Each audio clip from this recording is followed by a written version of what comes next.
My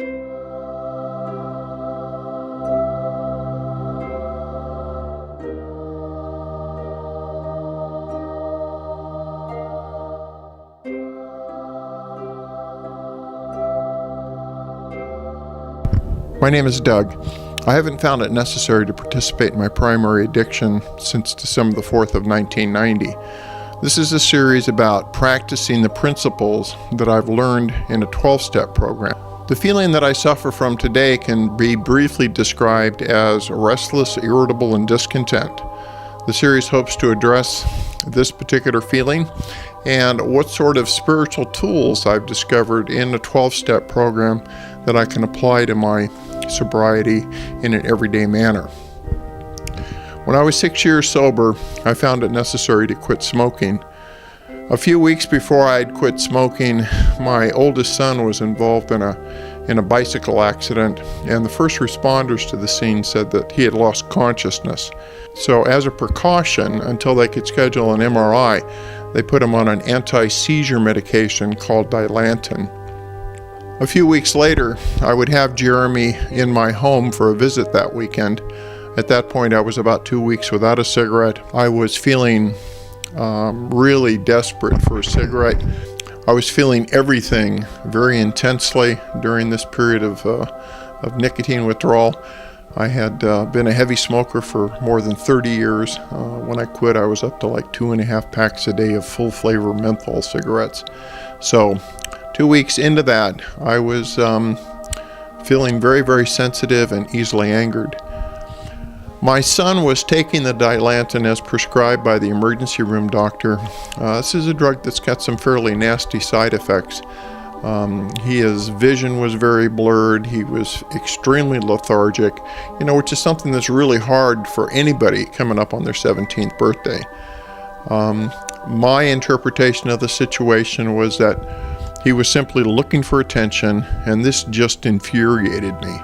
It was undoubtedly the angriest I'd ever gotten in sobriety up until that point.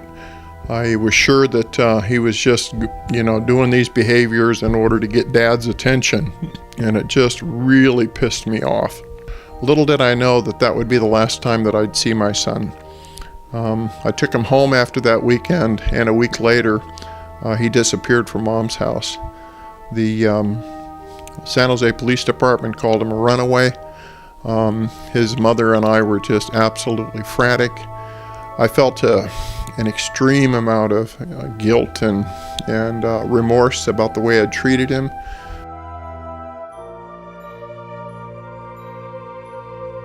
I had never made an attempt to apologize to him. And so I was feeling extremely guilty during this episode. After I wrestled with these feelings of restless, irritable, and discontent for a few days, I decided to get into a little bit of action. I contacted my sponsor.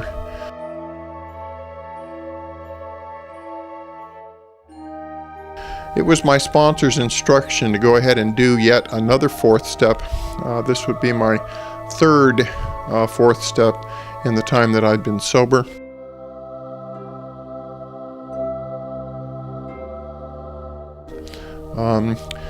My sponsor and I got together a short time after I did my inventory, and we looked at the character defects that were identified.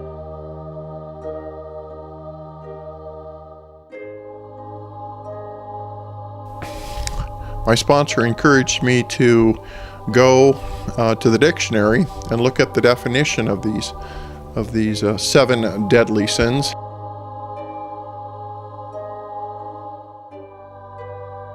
After I did so, I was encouraged to come up with my own definition of these words, and then I was to respond to 2 different questions about each one of these character defects, such as, what did my fear make me do that I didn't want to do? And also, what did my fear keep me from doing that I wanted to do? One of the character defects that I identified in this particular inventory was lust. I got to embrace the fact that the women in my life had always been more important to me than my own children were.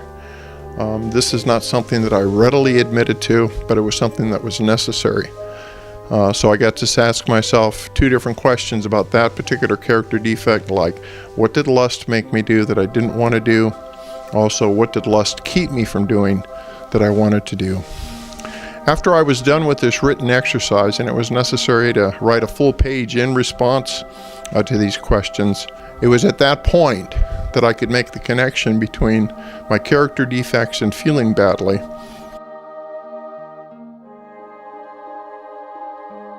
And at that point, I made a decision in step 7, to be done with these character defects. I started making up a new plan. The plan included a different type of behavior with my other 2 children.